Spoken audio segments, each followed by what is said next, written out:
do this. Let's just start. Okay. Hello, everybody, and welcome. Welcome to Discussing Tabletop for May 13th, 2017. I hope everyone is having a great day today. It's time to have a lot of discussions on tabletop and some interesting topics this week. We have a great selection of guests with us. As always, I am your illustrious host, Tantus Naravan Dracovin. And of course, I have my partner in crime here, Joe, with me as usual. With us, I have, of course, Danny from the leader of the MTG Amino community. I want to talk to him a little about Aminos today and his role as leader of it. I have Patrick, the goddamn DM, who does some other online role-playing just like myself. We have Mats from Faerun History, who does basically lore for Dungeons & Dragons and Faerun. And I want to talk to basically everyone about their topics today because, well, we do have some interesting topics to discuss, but nothing big and special. We, of course, do have some interesting ones. We have, of course, Mythic, the Buried Temple of Alimar, the second edition of this GM-less game has come out. I'm going to talk a little bit about that. Then we're going to talk about Fractured Galaxy because they are a RPG coming out relatively soon, and they have released a free version you can try now. I do have some card games I want to talk about. Unfair, Knights of Camelot, and Ninja Taisen. All three are very interesting and very different games I kind of wanted to have a little discussion about, which we can have. And then we're going to dive into our topics based on our guests today, because each of them has some very interesting things that they bring to the table I want to talk to them personally about. And, you know, that's what we're going to go for this week. But why don't we, of course, start out, why don't we dive into Mythic, the Buried Temple of Alimar. Now, as I said, this is going to be the second edition of the game. It's updated spells, skills, stuff for players. It's made that, you know, it's good for getting new players in very easily, while getting experienced players also. And it's made to be played in a way that you do not need, because it uses it has online systems that you do not need a DM and GM that you play with it. And so I find this a very interesting one, because I've seen in recent, I guess, the last year, we had the introduction of the board games that used to have like a GM type character, and then we had apps to replace that. So this is an interesting one because it's an RPG that effectively you can replace the DM or /GM with this. What are you guys' thoughts on it so far? Joe, how about you start with you? I've overlooked it a little bit. It seems really interesting, especially since you don't have to have a GM, so everyone can actually play. Mm-hmm. It seems to have your kind of stereotypical classes. Bit of a mixed genre, though. Okay. So when I had a quick look at this when you sent over the list, and I think it is a natural step in where we're going for the future. For my board game needs, I play a lot of like Manchester Madness and other like more half-breed board games that have characters, roles, and like sort of skill systems. And this seems like a step up from that again, and just very close to what I see tabletop RPG being like the end version of. So I'm definitely interested in seeing how it gets received and picked up, because I think we'll see 5 or 6 years from now, this is a lot of our tabletop will be this way. Yeah, I agree. It does seem to be very interesting that we're taking it this direction. I mean, already we do have a lot of online gaming in general, and as you said, with like Mansions of Madness having it now, and I think I did a little bit of Descent, which does it too, where they're board games that feel like you need a DM/GM, and everybody freeze up on Skype. They did for a second there. Great. Can't minimize that for some reason right now. Always something. Always something. Always something. But what was I saying? Stuff. Stuff? Yeah. Yes. brain stopping to work. Stuff and things you were saying. I know, I was saying stuff and things, and then my brain stopped working. But yeah, I like the idea of trying it out. I mean, I guess there's game systems that probably won't work with that you can't play without a DM, but I'm sure there's definitely ones, or like a pre-made adventure maybe in certain game systems where you can just be like, well, we can play against the computer and just have it like that. I mean, it does remove a level of role-playing, definitely, but I feel like if you as the players can add that in, I mean, that's the fun point in time, I guess. I can see it working, but not easily, is what I guess the best way I can say it. Yeah, I always think that the problem with games that take the DM role out and try and lead it to just PC generation, or, you know, you play by the fate of the cards, especially when it comes to role-playing games, is that sometimes it gets staggered and sometimes it gets really stagnant, and sometimes you just need that person in there to infuse the situation with humor or with you know, a new challenge, just something to kind of keep the game on its toes. Yeah. So I mean, it's a interesting concept, and I definitely feel like this is one that I might want to try out at some point in time, but I don't know if I can fully get behind it with how things are, just because of the nature of, you know, I like the good DM. And you know what? I'm normally a DM / you know, GM very often anyway. So it's like I'm very connected to that role.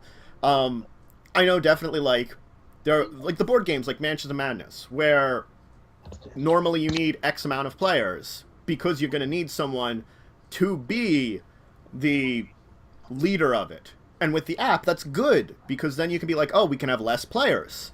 That's an advantage on that one. But in the role-playing game system, I guess I can see it being better maybe with less players. Like, maybe you're in a situation where you want to play on your own, and you don't have anything.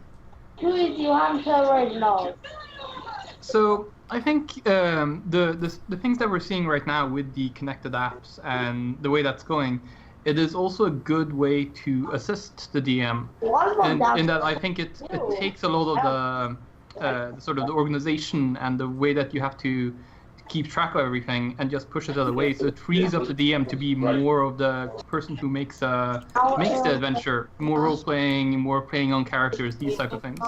And I think these are just the very first steps that we're going to see about that. Yeah, that's actually a really good point. That this is like an evolution of what we have, and it's like, I definitely play using a lot of the apps and stuff like that, but it's like I'm always using things like, if I'm doing Pathfinder, I'm always ready to throw open the Masterwork tools or the PSFR D20, the website, you know, I'm ready to use those, and that's basically online tools. And, you know, with like Dungeons & Dragons doing it with D&D Beyond. So I definitely see an evolution of this to something that's might be better for newer DMs even too, newer game masters, that maybe I have an app that can help me out with a lot of the stuff I'm not good at as being a new person, and I can still run a game really cool. Maybe. So yeah, Mythic, the Buried Temple of Alimar, the second edition to Core Rules is out now. You can get that, and you can get the game simulator that's been online. They've been improving it basically since they put it up online, and you can check it out now. I definitely would recommend looking into it if you're interested in trying it out, especially if you have a smaller group. I definitely would recommend it. I feel like that's going to be the best place, is that smaller group, but even your larger groups, I think it'd be interesting to try out. So I would definitely recommend seeing it if it's something you want to try out. But why don't I would say it would be good, like you said, like maybe as a DM tool, but I don't think it can really replace a DM for role playing. That's a tough question about it, and I do agree with that one. Could it replace someone? I don't know. I think it's depending on the system. Like, it sounds like this system is built to have the online thing, so it might be decent to replace it. I've never seen Maybe. So he's still in the test. I was about to put it out of storage after Anyway, alright. Why don't we move on, though? I do want to talk a little bit about Fractured Galaxy. Okay. Fractured Galaxy technically isn't out yet. It's a new RPG system. And the thing about it is, I don't want to dive too much into the system until maybe it comes out. It's supposed to be like high fantasy, sci-fi kind of mixtures with some, you know, a little bit of Wild West built in. Kind of interesting setting like that. But the point is, they have put out like a free early person's version of it, is the best way to describe it. You know, like, you want to test this out, here's a copy of it. You can go and try it out. We're providing you with some classes, some bit of information, basically a setup for playing. Here you go. Try it out. I think this is a cool one, because we've seen free products before, like free versions of board games, which we talked about in a previous week, which is good for testing things out. But definitely this one in particular, it's a role-playing game that's a free version, and that's interesting. What are your folks' take on it? Because I mean, I like it because I could now test out the system and learn about it, but I also see like there is like a level of, a lot of times me as a role player, I see something that looks cool for a role-playing game system, and I just buy it. Which is a discussion that me and Joe had previously anyway, about the fact that you can just buy something and not look into it. John, you can work on the deck while I'm on the Skype call. Which is not really the most, you know, smart thing to do, but we did it with board games before, and we've done it with role-playing games before, too. So, but there's like another level of it. Which I know, that's basically what I'm getting to. Thoughts, anybody? Joe? I lost a little bit over there sounds like there's an extra audio thing going on. But oh, okay. Knowing the sci-fi western kind of aspect of it being, sorry, excuse me. Sorry. Knowing the sci-fi western aspect of it is definitely very appealing to me, just because you know, I'm a big fan of Firefly. I wrote a couple stories that kind of have that same element, so yeah. It looks like an interesting system. I've always been interested in trying to throw kind of space travel or like interdimensional travel into my D&D game, so it looks like it could be a good system. I also like that they're doing the try before you buy it kind of aspect, where they're putting it out there and they're kind of getting the community feedback of, hey guys, help us make this better. And, you know, I think that leads to a better core community.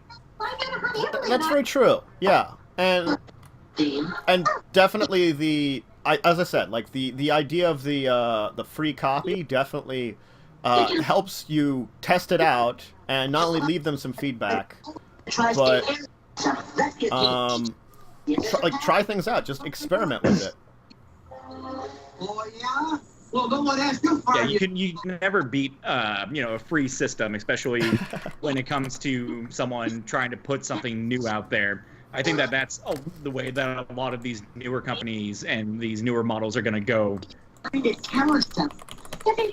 I think this is a great model. I mean, like, Dungeons & Dragons had their like beginner's box, which I mean is fun, but it's still the fact that you're purchasing something. I always thought about it was sort of like, yeah, but even D&D is starting to go a little bit this route with I'm standing Unearthed Arcana. Thank you. Yeah, they're putting out playtest material, looking at the responses, altering, and eventually they're going to add into the system. Since it's already an established system, there's no reason to go completely. Oh, here's we're thinking about a new edition. Here's free books. They're not going to do something like that. But with the new system, it's a similar thing. That, hey, we want your feedback before we finalize our product. It's the store. Hey, the leaning tower of I'm getting a lot of feedback from someone from the TV. Let me move. Okay, yeah. Yeah. But I was totally interested in what was on TV. It's fine, it's fine. It was Phineas and Ferb. It's just all of a sudden I was getting a lot of feedback from it. All right. It happens. Welcome to Skype calls and all that. So God, yes. Welcome to the world of Skype, and that's probably not the worst thing that's happened for me on Skype. So, yeah. I've already had to make very subtle moves to push a cat out of the way. No, don't go there. So, yeah. That's why I'm trying to keep the hands underneath the view because it's just constantly just swatting away. Yeah. And I bet the chat says no, he's moving. Stop moving. I'm getting motion sick. I'm just waiting for the cat to show up and just be like, I'm going to launch my claws into your lap, climb up. Yeah. Naturally, they're definitely kind of chaotic neutral. Well, there's a cat right there, but... But, yeah, they've basically, what it looks like they've done for their Fractured Galaxies, they've released their Galaxy System, which is, it seems like the amount they've released is the very classic sort of fantasy information from the PDF, as I've kind of looked through it. They're keeping it really simple, but they're releasing with, but they have, a very, what's the best way to describe it? They're going for, some, the suggestion of... adventure they have is basically, here's a little Cthulhu. It looks like. And one of my favorite things about it right now, just looking it over from the other night, was that they are actually encouraging you to submit your character or in a player concept. So it gives that little bit of flavor where it's hey, you're creating this and you're helping us create it, and they might have had an aspect that they didn't get to. And then a player comes in and says, oh, this is a great idea, and they can just take the reins with that and run. So, yeah, definitely very interesting. Yeah, Fractured Galaxy is definitely a great one, I think, that they're establishing a good system. They're getting some things testing out. The basic systems, from what I've seen, don't look too complex, which I don't mind complexity. I love Shadowrun, so, there's the most complexity you can have. But... this one definitely has a very good feeling of the of easy to jump into a little bit too, and that might be good for this is definitely good that I could take a bunch of people, play, test it out. They could try out some characters, and we could see if we like it, and that's really cool. It's definitely another interesting system, but I think getting back to the big point of it with the free copy of it, which I think is they still have it that you could pay if you want on Drive-Thru RPG. So that means you could still give them some money, which I usually I'm never against it, especially if it's something that's really cool and makes me feel hey, let's check this out and play it. So you can still support them, but at least they've said here, you can test this out, let us know what you think, and we'll have that full book out soon for you. So that's cool. All right, you like it, you support it. Yeah. So yeah, Fractured Galaxy definitely looks really cool. You can check out the free copy now, so that's a good thing that anybody can do. I will have a link to the Drive-Thru RPG Slim thing in the description, and I'll probably just throw this into chat too. I'm also going to throw it into chat, their actual homepage. Okay, that sounds good. I'll try to remember I'll make a note for me to remember to put that link in the description of Discussing Tabletop. Slim sheet link. Because I totally think I forgot to actually link that portion of it in Gathering the Roll. Because I'm like that. Because I should have. All right. They're still working on their site, but there's still a lot of good information on it, too. Yeah. Just so you know. Yep. They're developing. We all start somewhere. Yeah, it's true. Why don't we talk about a few board games, though? Because I do want to talk about a few board games before we jump into all the topics related to our guests. You can. Sorry, folks, if you were interested in a much more busy news week. D&D, Magic, they didn't have any real good releases. Shadowrun put something out, but it wasn't anything super crazy. So, but let's start with Unfair. Okay. Unfair is a simple game, but I like the idea of it. Everybody's taking on the role of an amusement park owner. Okay, yeah, we've heard about games like that before. You're building an amusement park. You're building it better than everyone else. You're trying to compete. It's the fact you can screw over everybody else that I like about this. Ooh. You can sabotage other players. So, I think that's a level of, like, you're not only competing to make the best, amusement park and design the best, you're also doing stuff and playing cards to mess with your the other players. Plus, you have different themes you mix together. It looks like pirate, robot, vampire, jungle, ninja, gangster. So it kind of almost makes me think of Smash Up with amusement parks. Amusement parks. I was just about to say Smash Up also. Yes, Smash Up Amusement Park Edition. No, I like that analogy. I want some dramatic vampires. I want jungle ninjas. That's going to be my amusement park, jungle ninjas. No, I think like there's been like a good renaissance of board games in general, but like more and more interesting ones that I'm like, oh, this looks cool are coming out. So I can't say that, it's like this is definitely one where you can like throw surprise headhunters on your opponents, send them drunken hooligans, headhunt their staff, trash their attractions. Man. Or you could or apparently you can cooperate with people in order to screw over someone else. So that's an entire another level of it. It's sort of like not only can you screw over your opponents, you can team up to screw over people, which I always like that, to be able to like have this aspect of a different level of gameplay than just, the cards and stuff. Absolutely. I know that with my group of friends and with the Almost Heroic cast, we're all awful people. So when it comes to games, we're always playing Secret Hitler. We're playing, we haven't play tested this yet. Pretty much any chance that we get to screw with each other or mess with each other, like that's our, casual game of choice. So this definitely seems up our alley. We haven't play tested this yet. I have that. It's one of the most weird and confusing games. Oh, it totally hits the like as soon as it goes off the rails, the game has to stop. Yeah. But up until that point, it's just beautiful. Yep, I mean, I think what I've tried Secret Hitler before, and that one, and I do like a good just resistance in general too, because that's the same kind of thing where you're like, it's the strategies of screwing over people, and this like combines a little of that, I feel like, with your more traditional card game, and that definitely makes it much more of an interesting setup. I think I like it a lot. Yeah, it looks pretty cool. Yeah, this is definitely going to be one that I think we should keep. I want to keep a lookout just because we'll try to get it if we can find it somewhere. It's supposed to be in stores now, so we can. If you want to try to check it out, it's out there for yourself. Yeah, where you can build roller coasters, Ferris wheels, water slides, so you can actually do a water park too. Which I like that too. You get a main gate. It makes you feel like you're hiring people on.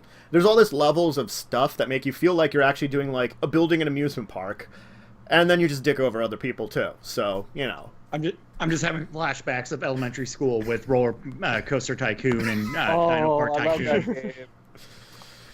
Yeah, there you go. Yeah, I'm gonna build one of those roller coasters that just shoots the car over into the other person's park to make it lose that way. I'm sure you all heard that story. Yes. Oh God. Or with this one, you can try to sabotage your opponent so it shoots their roller coasters onto your tracks, and now you get new customers. There you go. There you go. It transfers to yours. Like, woo! It's like everyone who hates you. I intended that all along. This was the plan. Yeah, Unfair. It's out now. It looks really great. It looks interesting. It's definitely for if you want to check out, if you like amusement parks, if you like something like Roller Coaster Tycoon, and you like screwing people over, definitely think that we could check it out now. Next, I did want to briefly touch on tournament Don't at step on it. I know, tournament at Camelot. Okay. Now this one, it's less that I really thought it was the most interesting game system ever, but I like it because I like a good it's jousting. It's jousting the card game, and I find that interesting. So it's like Camelot, it's supposed to be all the legendary knights. They're the best of the world, most greatest. And this is basically a big tournament to prove which one of them is better than the rest. And you have arrows, swords, deception, sorcery, and alchemy you can use to defeat your opponents. And it's and they say even the most injured player can make a complete comeback in it because it's got a lot of tricks and stuff. 3 to 6 players, nice set of group there. Though I do have to say, I always am careful when it comes to games that have that many characters because you need at least 3 people, and that sometimes can be difficult. So it does take me a step back that way. But I like, a little bit of... This harkened me back to a little bit of going to... I'm forgetting the name of it. Medieval times. Or the Ren Fair. Seeing the big... Just so long as I get to name myself Sir Ulrich von Liechtenstein, I'm perfectly fine. I think I broke Joe. Yes. No, it makes me laugh because it was one of the best movie experiences I ever had. Because a friend and I went to see it, and we were the only 2 people in the entire theater. Mm-hmm. So we got to sit there and make fun of it. So. Oh, it was so cheesy. It was just great. My main thing is the clothes and the hair of the main female character did not ever fit the time period. Well, then again, they also had Queen playing, so... Yes. They had quite a lot of things about that movie that made it interesting. Ridiculous. Yeah, with games that come to this, and that's always been a weird number for me when it's games that require at least 3. Because that is, I flash back to, my video game playing days and, Halo 2, where it's oh, cool, I have 2 people, but we have a map that needs 3 people. Where are we going to get a random person to agree to do this weird thing with us? Mm-hmm. Which is a conversation that is for, out of context, is just bad. But wonderful, also. I think the good thing about this game is that it is a rather quick game from what I understand. So it's more something that you would play if you have more people coming over rather than you play with your best friend. There's good things you do for 2 players, and then there's good stuff I have for more players. And I feel this is sort of an intro stuff. Say if I have someone coming over and we're waiting for more people, this is a good one to break out because it takes around 30 to 45 minutes, and the rules for it is pretty simple. So it's something I can play while waiting to do something else. It's not the main game of the evening. Absolutely, and I always think that games like that, we've got a set of buffer games when I'm usually with my friends, where it's Dungeon Roll is one that we go to. That's a really easy one. It's 2 to 4 players, and it's just dice rolls. It's I always like to try and keep that little collection of here's 2 players, here's about 3 to 4, and then move up to the games like Zombies where you have 6 or Pandemic. So it's always nice to have that little varied set where you have the right number of people, you get the right number of players, and you can have a good time. And if you get 8, you could always do something like Secret Hitler or Werewolf, One Night Werewolf, or one of its many variants. Of course, there's always Cards Against Humanity. Always Cards Against Humanity. You can play with so many people, that's true. No, there's never not an excuse for that one. You've not met my friend who played Cards Against Humanity. He has that bigger, blacker box, and half of them are all cards he made up himself. Oh, God. Oh. Yeah. I can only imagine. Yeah, he's extremely messed up. Oh, Cards Against Humanity. It has this level to it that I can never, you can play it, but then it's always I never quite hit the immaturity level of some of the people in our group that, if I'm with Joe and playing and stuff. Hey, I resemble that remark. You do. You do, and that is true. So, yeah. I just like to have fun with it. Mm-hmm. So this is definitely really Have fun cool. with it. Yeah, always for Sorry. fun. It's you just have fun no matter what. Yeah, but this one's out now. You can definitely check it out. It does look like a very interesting one. It's got some really great art style that makes it feel like classic, medieval art, that you might find in a book or something, that they had like all the elaborate drawings and stuff. And I like that part of it too, that they try to have this very authentic dark ages kind of feel to the art style too. That's very cool. Yeah, looking at the cover of it alone is just the amount of, I think that's filigree is the word, but Yes. all the swirls and the different designs. So it definitely gives it that classic kind of Renaissance feel. Yep, and I like that a lot. I think that's another part of games lately that they've definitely, like, a good art style definitely makes the difference, and this has a very nice art style. So, it's out now. You could check it out. They are selling it for $25, and you can get it's WizKids, so you should probably be able to get it pretty much everywhere. It's one of the bigger name companies, so that's the only advantage to company with bigger name, easier to find. So, True. all right. Why don't we talk about the last board game I want to talk about, because that was pretty much what came out this week. I do want to talk about Ninja Taisen, because it's Rochambeau, the card game. It's rock, paper, scissors, and a card game combined with ninjas. And that is why I'm happy about it. Because ninjas. Because, it's the same thing of discussions of ninjas and pirates. They make everything better. Yes. And that's what brought me to it, is ninjas. So yeah, it's a 2-player game. So that means this is like another What are you one. doing? Oh, sorry, not you guys. Okay. Yeah. So We're about to Rochambeau. Yes, apparently we're about to Rochambeau, because we can. So it is a 2-player game. It's supposed to take about 20 minutes.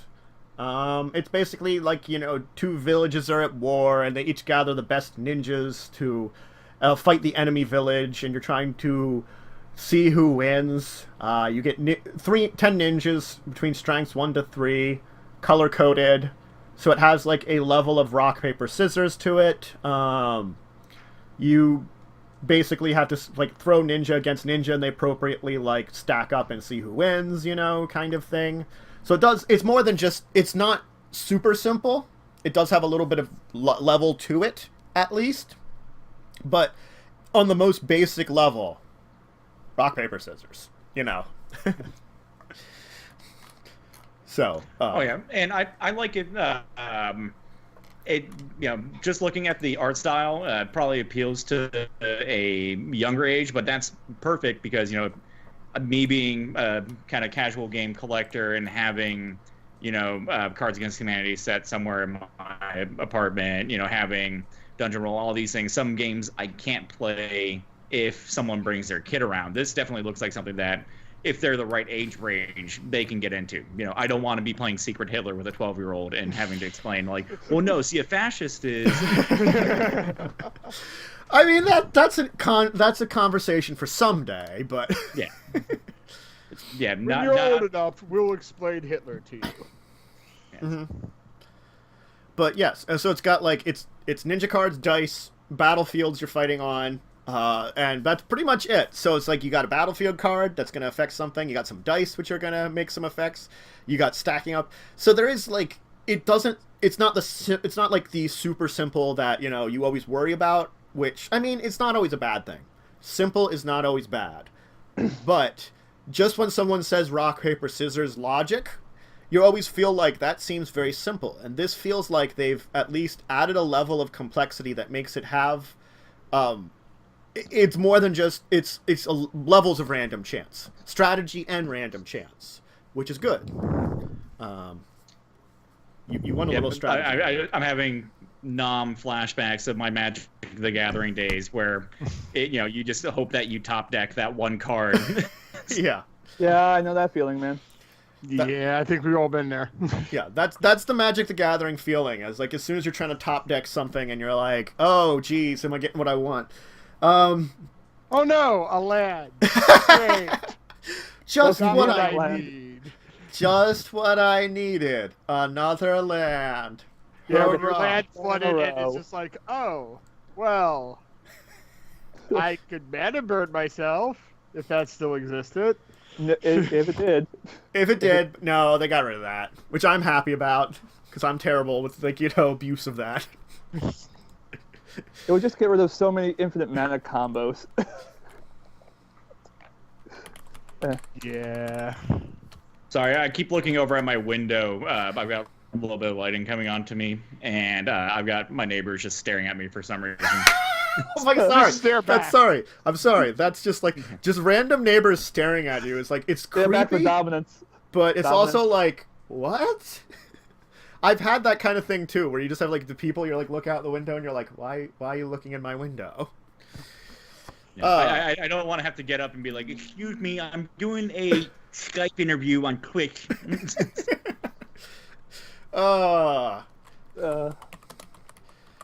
would like to see though, like, is this that they've done ninjas now? Will they do pirates? Maybe. Yes. I mean, if you do ninjas, you usually have to do pirates. It's one of those things. Yeah, Well, Pirates I'm are sure it's the ninjas. first expansion pack. It's Yeah. going to be in the expansion when they turn it into that rock, paper, scissors, lizard, Spock kind of version. Oh god. Meteor. Boom. Meteor boom. Yeah. We don't know. There might add a meteor in at one of these points of times, like ninja meteor technique. Wah! We're ninjas. We can totally summon meteors. Oh god. Yeah. No. Like again. Just getting back before we totally go off in insanity in the game, which apparently we totally are anyway. Insanity? Us? Never. This is Sparta, isn't it? It is. This It's Sparta. is Sparta. It's a simple game, quick, 2 players. You pretty young people. You can get like an 8-year-old. They should be able to, be able to play it, and it's it has a level to it of complexity, but it doesn't have so much that you can't enjoy a little bit of chance with your rock paper scissors. I guess it's a little bit like you have that rock paper scissors mentality, a little bit of like mine beats yours in like Love Letter, which I have. Yes. You mean square hand jobs? Come on. Yes. I have to say it every time you bring it up, man. I know you do. And we still I still will always excuse I didn't come up with it. It was our friend Rebecca. She said You didn't come up with it. yeah, she's like, so we're getting favors from the princess. What are these? Square hand jobs? We're like, that's perfect. And what? Well, they are little cubes that you get as a favor. So, square hand jobs. Square hand jobs. Okay. All right. Why don't we dive into the topic?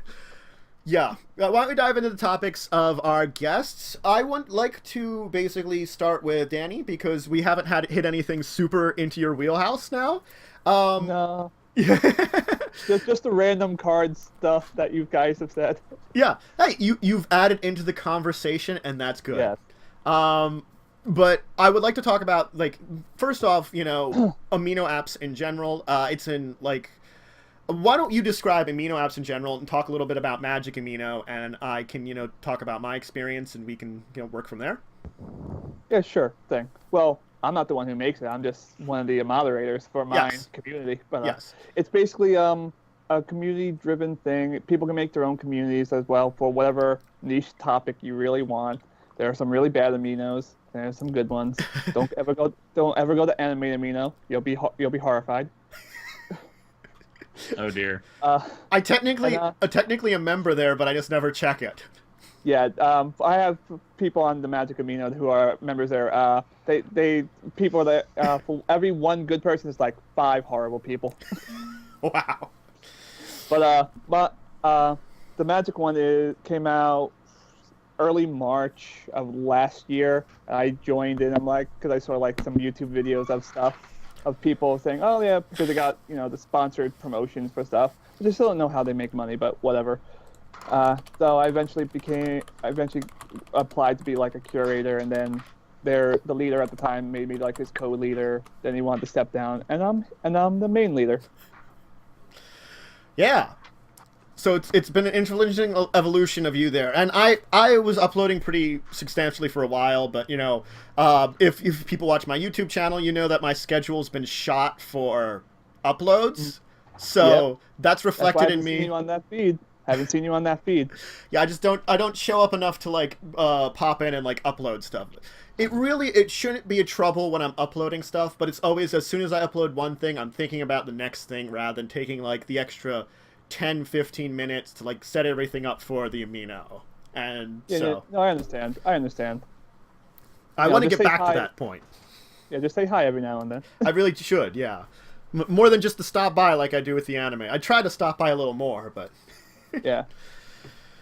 But no, it's an interesting place to like connect with people, to grow a community to, and from what I've seen, a lot of people put a lot of interesting things up on there, from like deck lists to a couple people do like various like things like fan art. You can do things like if you have a video, you can link to it. I mean, God. I'll get to a question here so I can answer you. What do you? Okay, that's good. Joe, do you have a question? I want to let you ask a question before I stumble over my words some more, because I was going to ask. I do not have a question. Damn it! I was going to rely on you for a second. You're letting me down, So how man. big is the Amino community for Magic? Is it like 20, 30? Like is it like hundreds, thousands? Do you want to go with daily or monthly? Let's go with a daily. Like how much interaction do you usually get? Well, according to whatever stats they give us, we have 600 daily users, about 2,500 monthly. Our likes aren't as high as I would like for everyone, because I go, there's 600 daily users. I guess 500 of them are lurkers that don't do anything. And there's like maybe like 20 or 30 likes per post, and maybe some posts will get some random conversations going and comments. It's not really like the most, but you can go inside the public chats, and that's where most people actually are talking. That's nice though, because like I come from a group of friends that play Magic, and like it's hard to find a group outside of the immediate group that you kind of jive with. So it sounds like a really good community to kind of interact with new faces and find someone outside of your normal kind of circle of friends. The same 4 guys that play the same 6 decks every time. Yeah. And okay, you're playing your Infinity deck. Well, I'm going to build the deck. I'm going to take the deck that I built to screw you over with that. Yeah. I've been trying to always make it better as much as I can. Promote people to inspire people to make better stuff. Want to be as nice as possible. People. There's always gonna be a few assholes. You're never gonna get away from everything. But keep everything in check. Don't be over strict or too lenient for anything, for rules breaking. Absolutely. I can see Bites and Brews in the chat right now. Specifically know that I've called him out. It's on his Magic the Gathering decks. How dare he play Affinity? I play with infinite combos, so I can't say I don't. It's one of those things that sort of like I don't aim for it, but if it's in my deck. Oh yeah, it's best if you just find it randomly. That's better than just being like, oh yes, I know I do this. Well, it's like I have a blue deck where I have Archmage Ascension, I have Time Spiral, and I have ways of drawing more than one card a turn anyway. Yeah. So that's always a fun thing to do around. So it's like it can happen, but I'm not aiming for it. The Archmage Ascension is just to draw more cards, because that's the entire point of the deck, is to like do something like have I got the Wizard, which is it a Wizard? It's the one that you can have target opponent draw as many cards as you have in your hand. I have Reliquary Towers out, so I have an insane amount of cards. Or then I can also play Laboratory Maniac and draw out my deck, and either of these things could work. Oh, so you're a Lab Maniac winner. Okay. I've actually never won with that. Okay. I jumped in on the Odyssey days, so I have Nut Collectors and Squirrels. Oh, man.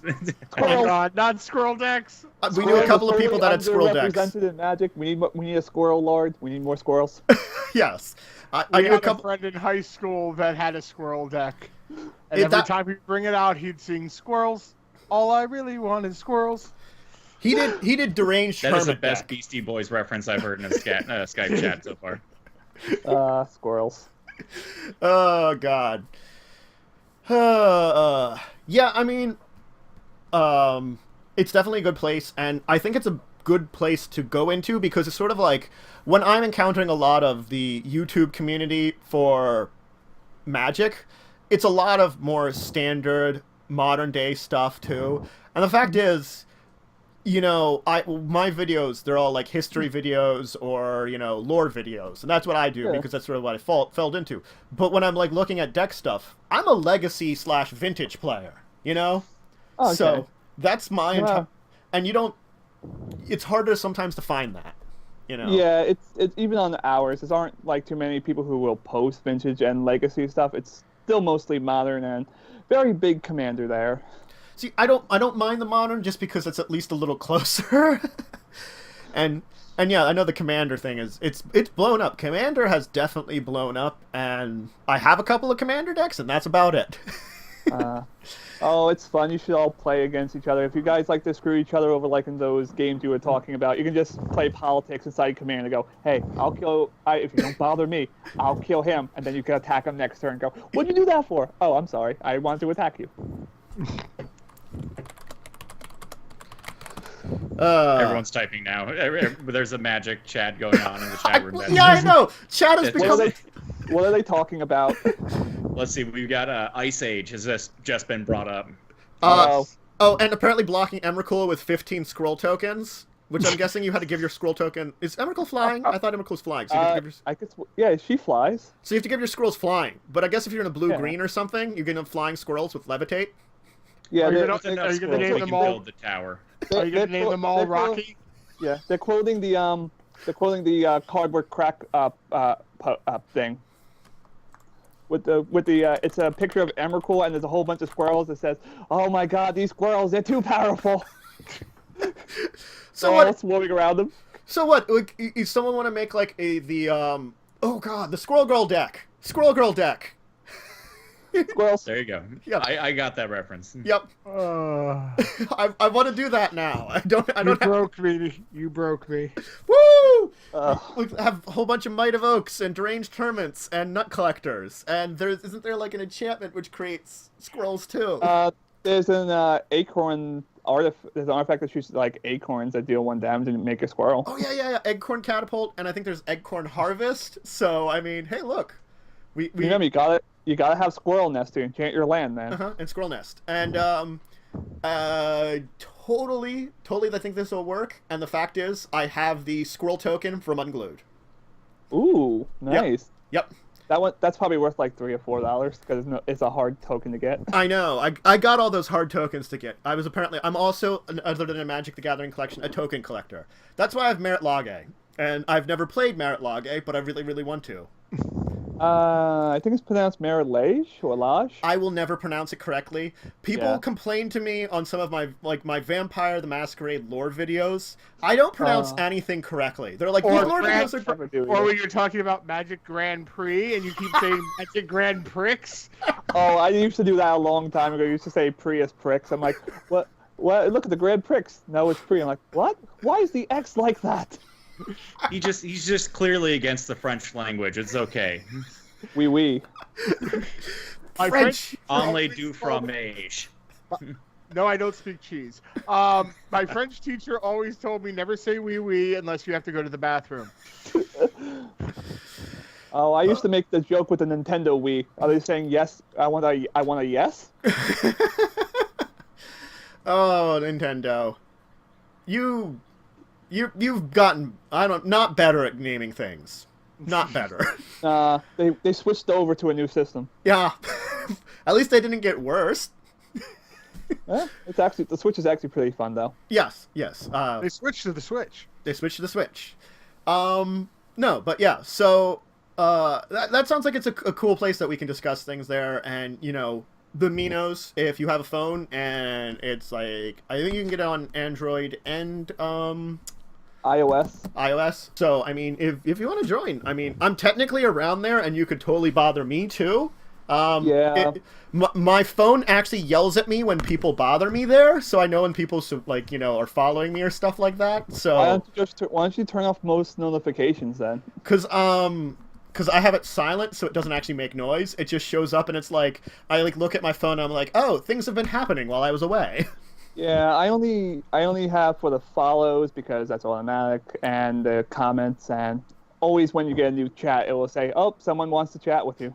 Well, that's the ones I really have either. And it's sort of like, strangely enough, on some of the other Aminos, I haven't been uploading just the same, but I've been having a lot more of like, for some reason, the World of Darkness one that I joined, I get 1 billion followers on there, and I'm not like posting anything. I don't understand. That's strange. It must be from the new people.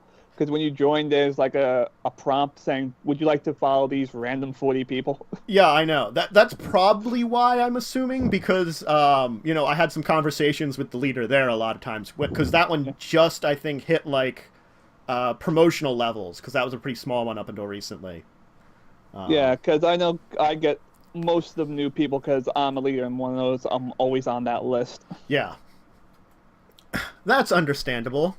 But yeah, so you can you have anything else you want to talk about for the Amino apps before we would move on, or the Magic one in general, like any other kind of like general promotion on that one at least, rather than self promotion. Rather than self promotion. Oh, that's a tough one, man. I wanted to inflate the ego. Well, there's just good people to talk to if you're new, even if you're like brand new to the game. This every once a week at least, someone says, "Hi, I'm new to the game. I'm new to the community." Blah blah blah, and we all go, "Welcome to the community. If you need some help with this, or this, they will show you where you want to go, like to a chat, or say like you can just contact them directly if you need help with something." Cool. Yep. It's a I've had some good conversations with folks there. It's a great community, and I would like to find my schedule back to a normal schedule and actually get back in discussion with it. Yeah, I goals. would like the YouTubers to do a little more on it besides just try and pimp their videos. They don't do much, probably because I don't put them to the front page. For me, it's more like I don't have as much time as I ever want to, because I keep I understand. I keep adding stuff into my schedule, unfortunately, and that's my fault. Bad, Matt, bad. Well, it's like I want to do more streaming here on Twitch, and that's gonna take up time. Like, I would love to do, like, if I get a second camera, I want to do like deck building streams and for Magic, because I don't do a lot other than my videos on YouTube, and I also would love to do like show off some of the decks I have, something like that, like a short one. I thought that would be interesting, but goals. Anyway, why don't we move on, though? I do want to move on, I guess, because I kind of had it in that order. I do want to talk with Matt's. You do a YouTube site where you talk all about Faerun and its history. But, it's your... Essentially anything Forgotten Realms related, I will try to explain, yeah. And the thing is, I like that because I don't think we've had like the major discussion on world settings. Like we talk about world settings here, but I think that's the discussion I want to have now is the rich history of something. I feel like Faerun and Forgotten Realms is one of the richest settings we can have, and that's thanks to I'm blanking out on his name. Ridwan? The one who writes Dritz does a lot of it too. Salvador. Yeah, Salvador. I know he's done a lot of stuff to add to the history of it with his book series that he keeps doing. So that's one of those. Yeah, it's been a while since he had the last one, but yes, he wrote a whole bunch of them. Yes. A random cat appears. Yep. My random cat's somewhere. Dun dun dun. Dun dun Don't worry dun. about him. He's gone. Yeah. Then I don't have to worry about Streamcat quota filled. No Streamcat? Streamcat's probably hanging upstairs somewhere, sleeping. No, it needs to be in your crotch. It's taking a cat nap. It had too much kibbles and bits or something. I'm breaking a little bit, but we'll regain my focus. Okay. Focus? What is this? Back No to the focus topic. for you. Back to the topic I'm trying to create. I do want to, since you're intrinsically linked to Matt's, to doing setting videos, you know? Yeah. Why don't you talk a little bit about what makes a good setting for an RPG? How about that we start with that? Okay, so I think I have to prep myself here and say I have some pretty. I think community-wise, people would look at my view on homebrew as being really bad, because I have an idea around when you want a setting. I really wanted to have verisimilitude. Like, I wanted to feel real for the people who are playing in it. And one of the things why I think Forgotten Realms, Dark Sun, and like going forward to Vampire, and like the Star Wars RPGs and the Marvel RPGs and these type of things, people play in them because they know the world that they're playing in, and they feel that there is an existence that is in that world while they're not playing in it. So they can go and they can have other media interactions with them and feel this is the same thing that I do at the table with my GM. And I feel that when a lot of people saying, no, you should homebrew, you should make your own thing, that is sort of like saying, you should make people read your fanfic, because that is like, I feel if you aren't like a master writer or a master like crafter of worlds, like that's sort of insulting. Like there are worlds out there which are very good and they have this cross-player like living world experience, and I don't think that a lot of homebrew stuff has that. And the thing why I even started making Faerun History, it came back to this idea that I'm looking at 5th edition and I'm seeing Faerun become more like Mystra, or like another default setting that I think Wizards of the Coast are treating like you can do this if you want, but the community as a whole encourages homebrew. And I want to show that Forgotten Realms actually has a really rich tapestry and history that goes back 30 or so years. And if you want to see that sort of living world experience, it exists in Forgotten Realms. And I don't think it is represented that way in 5th edition. Yeah, I guess I do agree with you on that one there, because I think a lot of our games that me and Joe have been like players in, that has been actually for Faerun and Forgotten Realms. That's been the primary one. I mean, with I do actually like how Pathfinder, when we got to that, they have a really good world setting too. Galarion, I've liked a lot. Their world. I haven't minded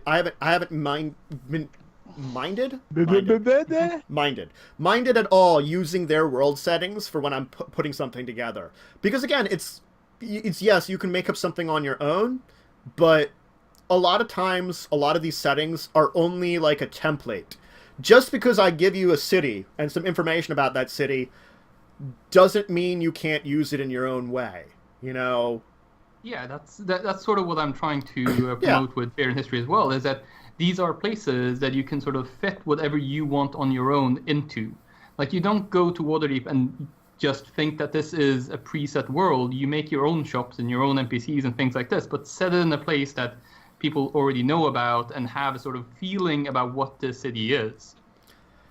I think it's also a little better to have like a pre-generated world, because it's, if you get players, especially more experienced players that might know a little bit about it, their characters should know about the world. Yeah. And that's a way that they can reflect that with their players. The players can reflect that with their characters. Right.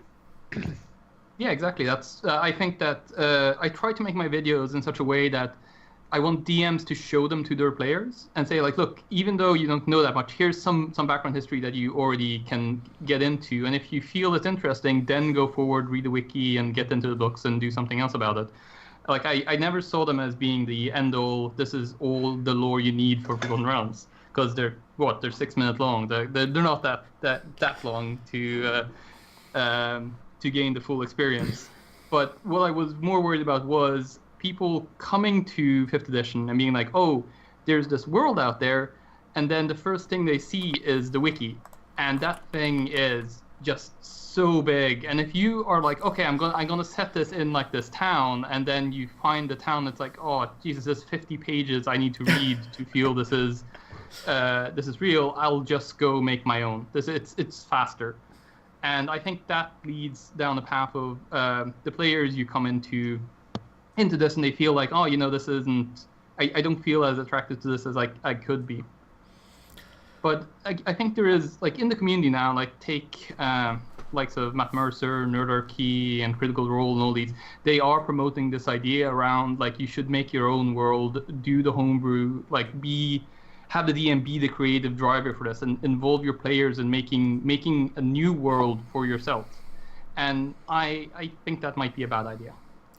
Now, the thing is, like, for me, the game that I've been running, streaming, is Spelljammer.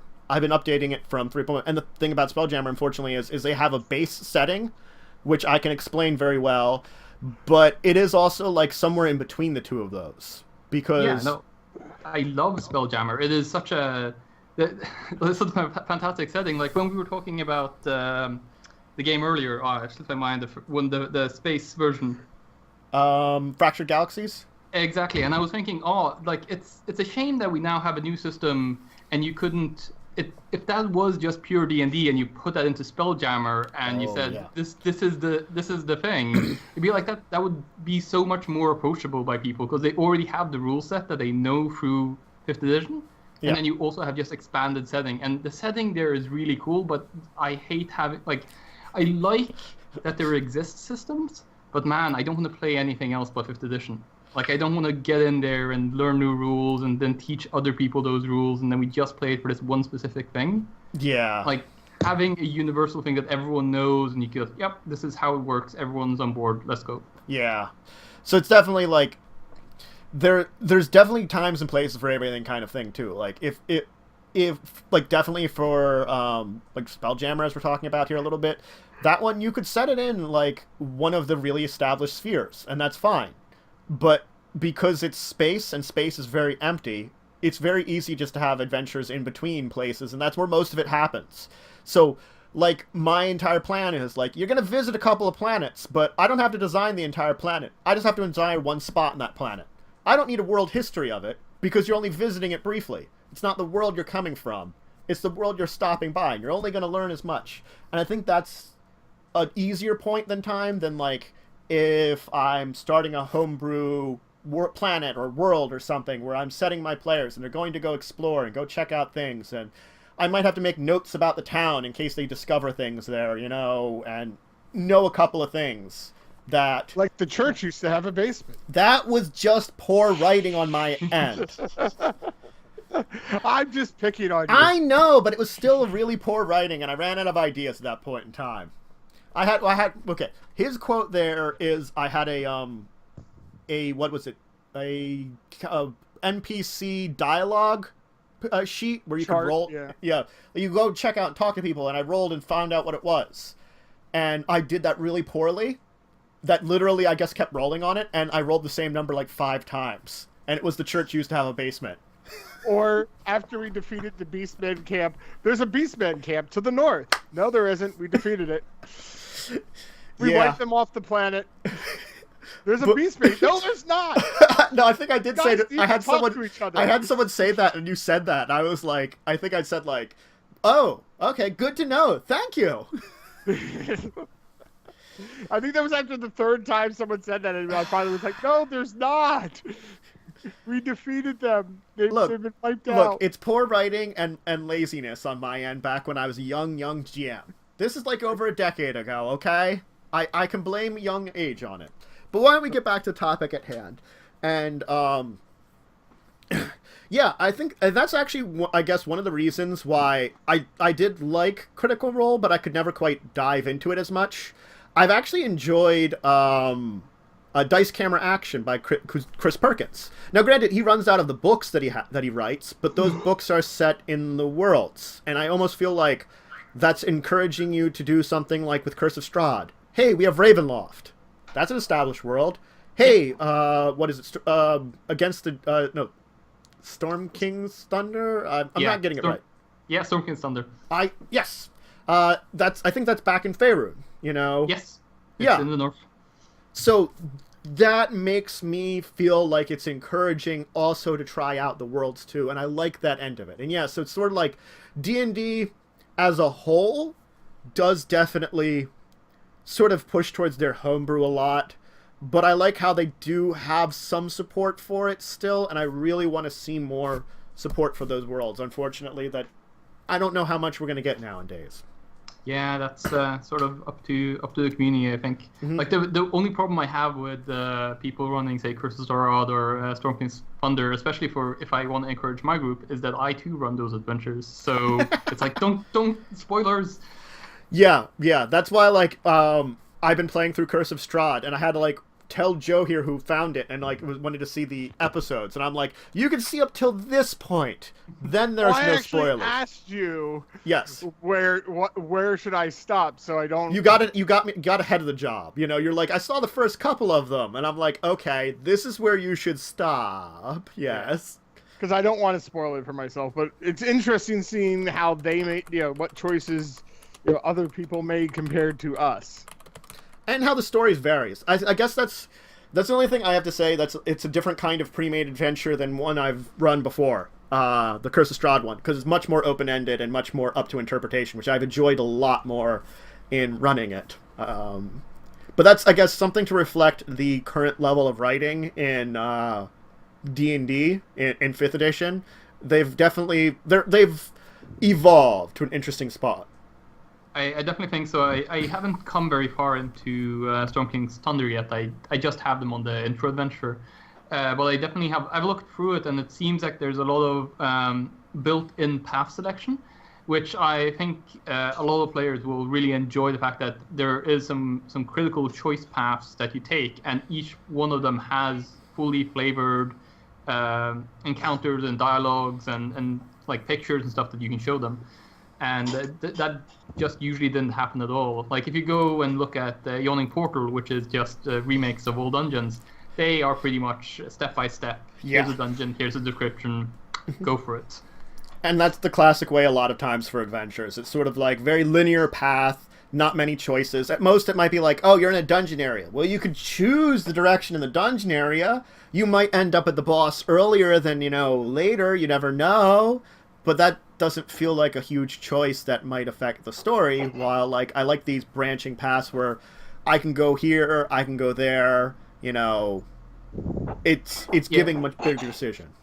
I think also the writing has some, like, the way we run adventures now is pretty much we try to reflect reality as much as possible, and what I've found is I've run a few Yawning Portals as well, and I feel it is expected that it should work more like how we see old school computer RPGs, as in like every room is limited and your enemy doesn't run away. But in reality, your enemy will run away, and then you will pull the entire dungeon, essentially. Yeah. And I've seen this happen so many times now that I'm like, oh, well, clearly this kobold isn't going to stay in this room. He's going to go gather everyone else. So this CR3 encounter now becomes a CR15 encounter, because that's how it would work. Yes. I think that's definitely one of the things about it that make it much more interesting. Yeah. But that doesn't happen in, say, Curse of Strahd or Storm King's Thunder. I think they ride around that type of behavior. Yeah, I think that's one of those things is they set it up in such a way that you don't hit that problem, Yeah.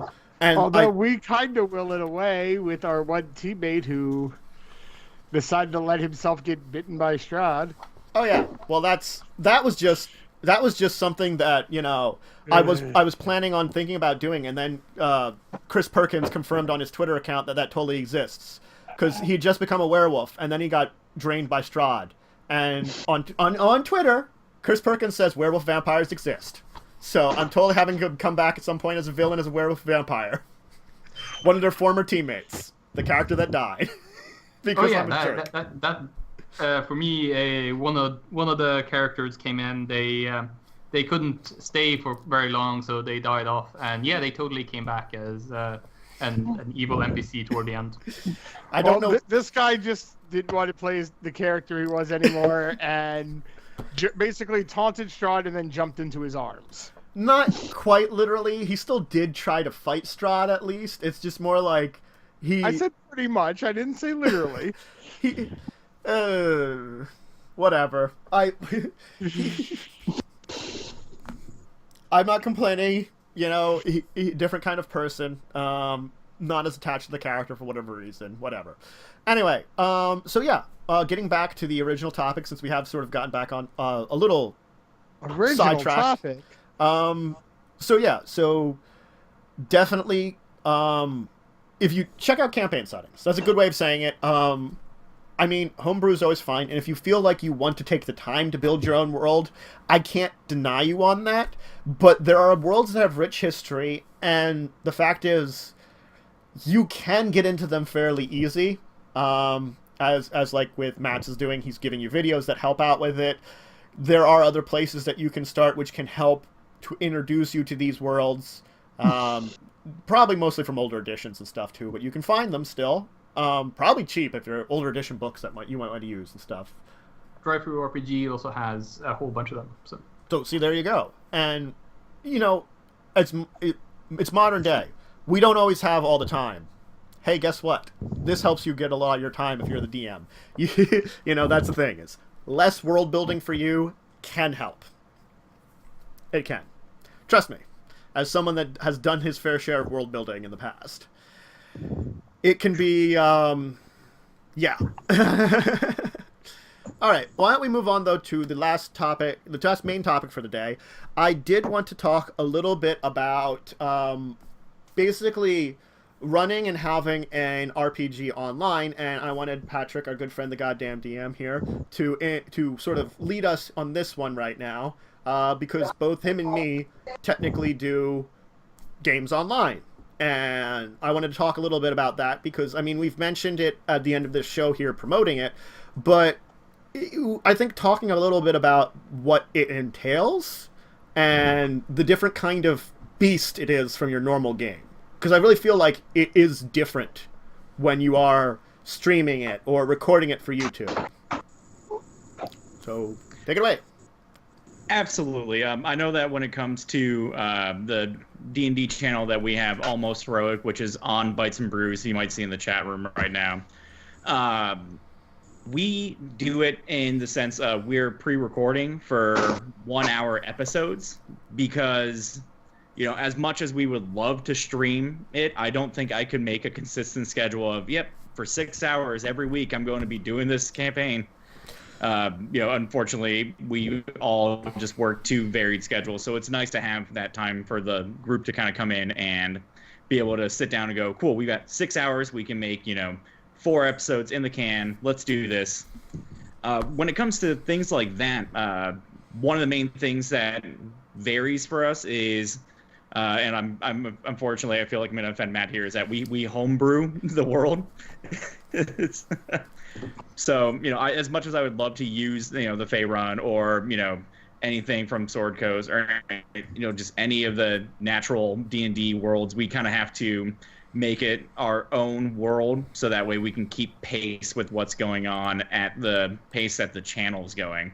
You know, as much as I would love to have an adventure in Waterdeep, it's, you know, we just can't, unfortunately, have, you know, Waterdeep pop up and it's, you know, hey, you guys remember Waterdeep, right? Here's the quick, you know, 15-minute version for you viewers at home where, you know, if you don't know Waterdeep, here's what it is. Also, guys, we have 45 minutes to finish this fight and do the rest of the role-playing. So, but it's definitely a different beast than running a game from, you know, my apartment or, you know, running a game from someone else's home or in a game shop where you do have the scheduled 8 hours. You're not kind of under your own time constraint or schedule. So when it comes to structuring encounters is the main difference I've learned as a DM, where it's, you know, we're doing this for a YouTube channel versus we're doing this naturally. I'm not sure if you've had any experience with that on your side with your channel, but I know that for us, it's having to incorporate some different rules from other editions to kind of make our own 5th edition kind of play style. I haven't had quite that much problems like that. I have had some levels of things going on with my video, with how I've structured things. It's like I have to make sure everybody's involved in the stream too, and we're not like getting two things. It's sort of like I've got to. I feel like I'm always have to keep up the excitement a little bit more on stream too is the thing for me. And like I can't, you can have your points of like talking and role playing and stuff, but I also have to like, it's like I feel like when I'm creating the locations they're in, it has to be a little more interesting to like, not that I wouldn't make it interesting, but like, let's say like you're in a pub and I can describe a couple of characters. Right, you know, you might do your normal sort of pub scene, and you might have like the, you know, the old guy with one leg, but now I've made him an orc for some other reason, you know, because that's a little more interesting, and it's like, why is there an orc here, you know, in this place that probably hates orcs? And, you know, Spelljammer is just crazy anyway, so, I mean, that helps. You know, why is there a gnome and a cat person in a bathroom? You guys went in that bathroom like, I insist you did it like 3 times. I'm going to keep increasing the number of times you went in that bathroom, and it's going to become this legendary story of the 2 of your characters going in the bathroom together. Or why did a cat go into the bathroom and an elf come out? Well, you know. Yeah, I know for us being under the 1-hour deadline for the episode structure that we're doing, we actually had to take a page out of 4th edition. Wow, there went the whole chat. They just all left. I brought up 4th edition, but we brought skill challenges back for 5e, which, you know, everyone has a love and hate relationship with. So we did that mainly to kind of streamline the story, and so when, you know, they're making an escape from jail that's coming up in episode 2, we did a skill challenge for that to kind of, give a quickened sense of the timeline and what's going on and kind of keep it action-based for the viewers, but 2, to give each one of our players a chance to shine in the spotlight, because the way that we do skill challenges is that the player describes what they're doing and how they're using their skills and incorporating it into the scene that they're also building. So, you know, I know that one of our guys, Alan, who's a little bit of a quieter person, it gives him a chance to jump in the spotlight and jump in and kind of create the world with the rest of the group. Mm-hmm. Yeah, I think time constraints the other thing that I always worry about. It's like because I always try for 3 hours, regardless when we end up starting. Because that's the only problem with playing on a Sunday, is things like Mother's Day, and a lot of people put stuff on Sundays, so it's Sundays 1 p.m.-ish, though we might start later in the afternoon. And it's always then I'm like playing, and you're getting close to that 3rd hour, and you're like, I have to figure out how to wrap this up in a really good way. And that's always my thought pattern, is like when I'm getting towards the end there, is how am I going to wrap this up that at least we're sort of at a decent point in time. I'm not leaving things hanging, and I don't really want to go way over line. You know, maybe a little late's fine, but... And I agree with chat. I didn't mind 4th edition. I liked it for certain things it did. I disliked it for other things it did, but that was the point of it. You know, it had its good and bad points, I felt. And I think that 5th edition took some of the lessons from that, definitely. 5th edition learned from everything else, and I like that too. But that's an entirely... I think that's very interesting, because I think for streaming, you'd actually be better off running 4th edition. It's smoother, it has faster combat, it has a lot of things that were designed for online play. So it's sort of a shame that we're using 5th edition here, but I too used a bunch of skill challenges when playing with my group, and I think they are genius. It really brings forward people describing their own events, how they want to do something, and it's something other than combat they can do, which I really like. Exactly. That's the whole reason why I use it, is the dynamic nature of it, and that was, you know, to take from the podcast that kind of got me into Dungeons and Dragons. Let me try that word again. As much as I am Critical Hit from the Major Spoilers Network, hearing those guys play 4th edition and hearing how dynamic and how their pacing goes with their story, that was just, as soon as I heard that, and I was starting 3.5 in my friend's, you know, studio apartment, that was just what sold it. It's like, perfect. This is what I am now. Thank you, college. Yep. Understandable. I think for me, the reason I don't think about 4th edition for it is I feel like 4th edition you really need the map for. And truthfully speaking, I haven't had the time to fully make most maps I was going to use for Roll20, which is the site I'm using to connect all the players together and have all the rolls and stuff. So it's a level of work there for me that I just but I think it would be a cool one I do feel like 4th does have its points for streaming too. Especially if you're doing a very dungeon crawl heavy one, I think that's when it's going to work better.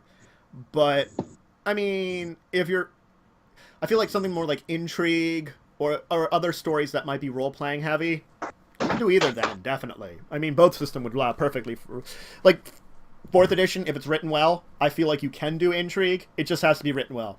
I feel like the characters didn't have as much open for intrigue and stuff in the class options that you had that you have in 5th edition. And that's the only problem I had with it, is like you don't have role-playing class options as much. It's a lot more attack.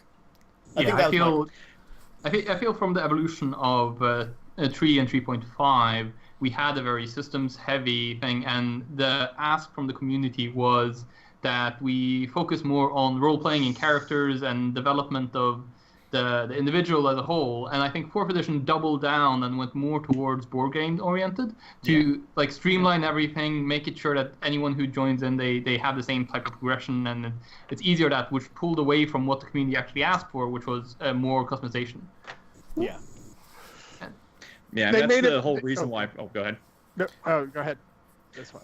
I was going to say, that's the whole reason why for the Almost Heroic channel, we decided to go with 5th edition, because it gave that little perfect blend of, combat's interesting and fun, and, there's definite mechanics for it, so that way our guy Matt is actually a brand new D&D player. He's only been playing for about 2 months now, or no, not 2 months, 3 months now.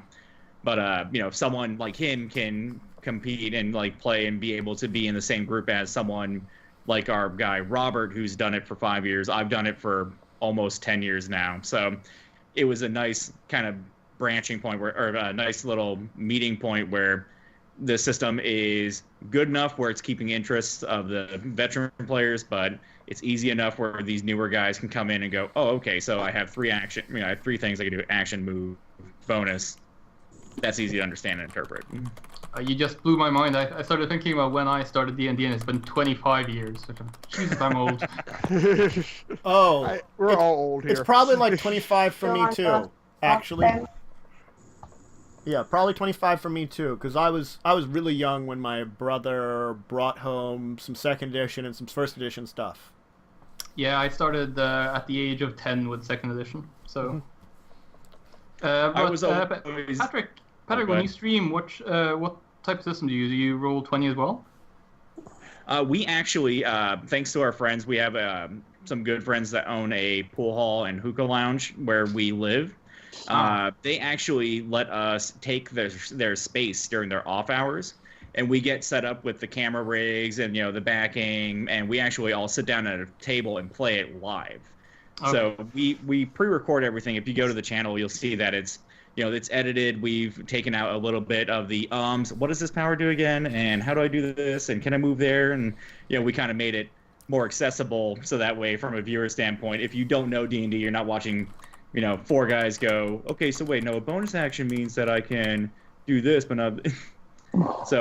But we do it a 2-camera setup, so that way we've got all of us are around the same table, and we got a camera set up on 4 of the guys, and 1 camera shooting across to me, the DM. And we do it all with mats and tokens, because they come up a little bit easier on camera. My terrain building skills are awful, so the maps look awful for right now, but we're going to quickly switch to some of the Pathfinder maps for the dungeon tiles. Yeah, this is all my fault for not prepping well. I know you from your blog and your Twitter. I didn't actually check out your gaming videos.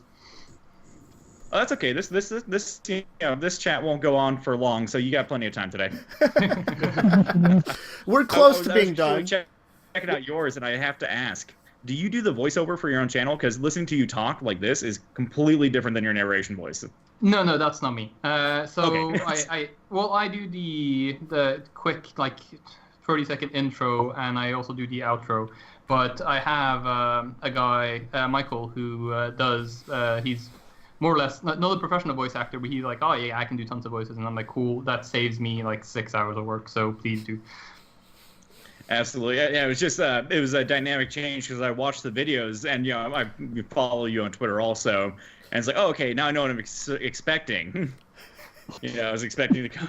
I was kind of expecting to come in here. It's like, well, today in Fey history, I was that nice deep gravelly. So it was definitely a change, but that was that's super interesting to me. Yeah. I lost what we're saying. Yeah, well, we only have one video out right now, so you're working on. We're fresh. The Twitter's been going on longer than the recording, but we're gonna get up there. Yep, and that's definitely understandable. I mean, there are lots of different recorded shows and stream shows that you can get now, so it is kind of like a growing market, and that's an interesting thing about it that I find too is the catching yourself into the market and getting that kind of hooks in everyone and getting it. But I find it fun, and I would love to do more games on stream. That's one of the goals for me some point in time. But why don't we move on though and go to stories from the table, because I always like this one, and since every time we have some new guests, I like focusing on them, and you guys just share with me a story from your tabletop adventures. This can be something from a role-playing game that you either GM'd or played in. It can be a cool experience of a Magic deck you built, or another card game deck you built or played a game of. Or it could even be like a session of a board game where, something really epic happened while playing that board game. It's just sharing, like, we all have tabletop experiences that, you can always go like, oh, I have this one story I can tell you. And that's what it's all about.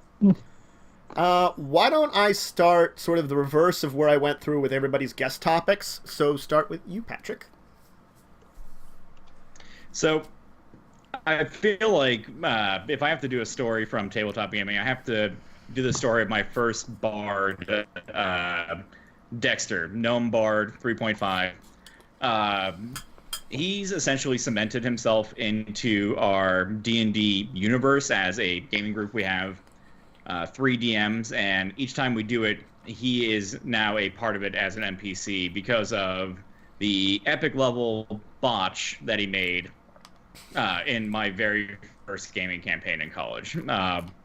So with Dexter, all he really wanted to be was famous, and he wanted to be the story of that bards told in the future.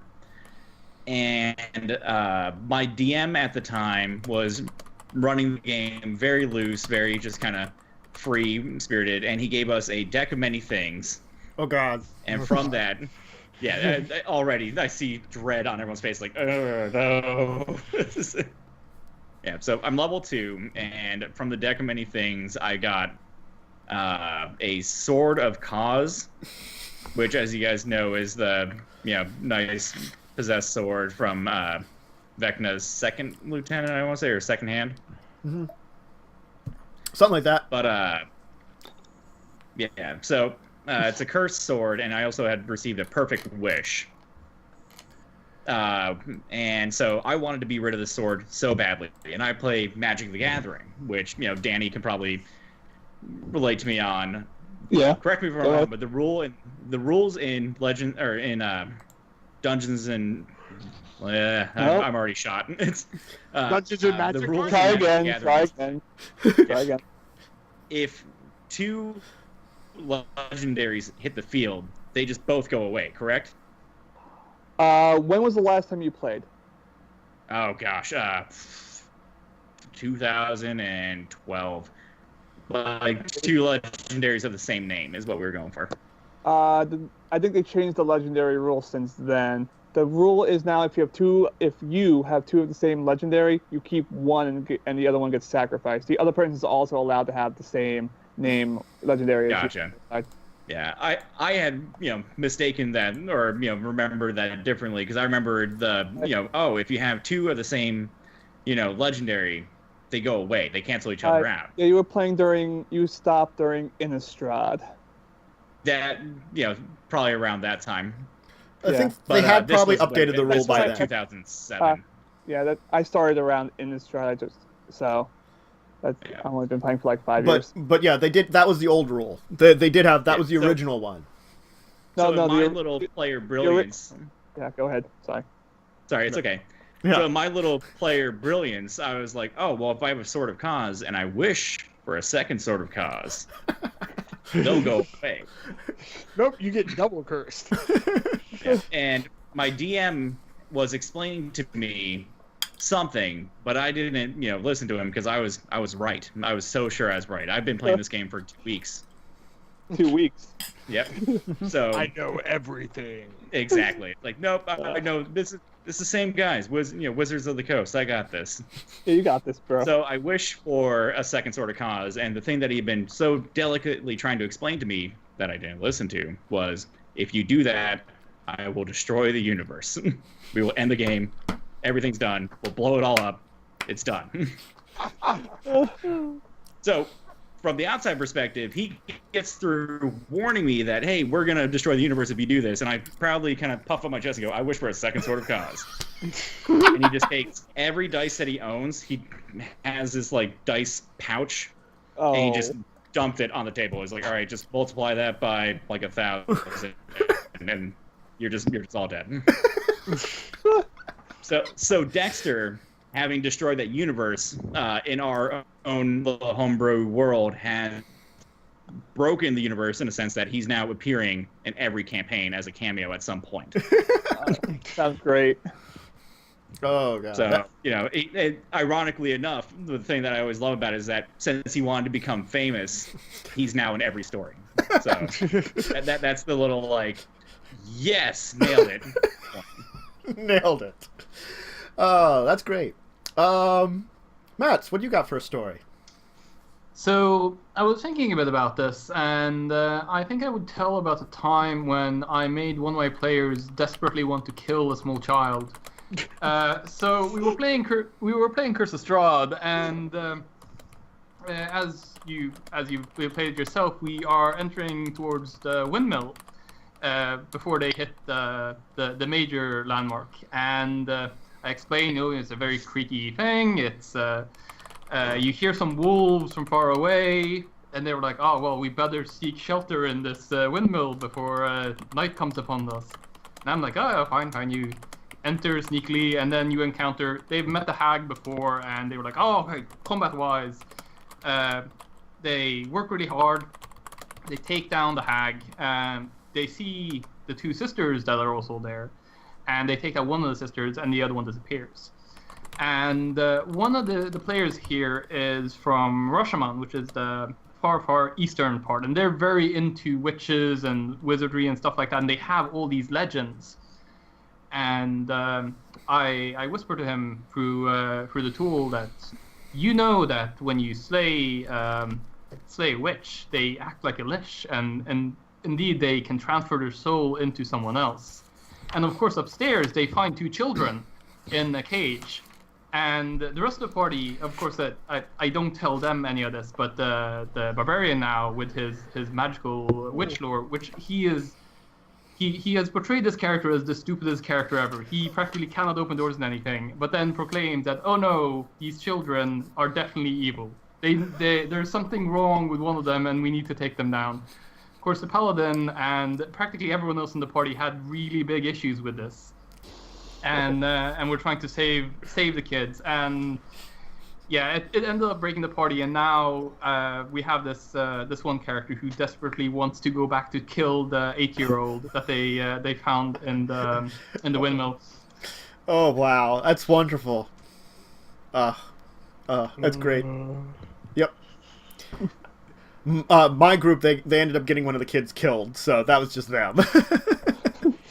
Yeah, it happened.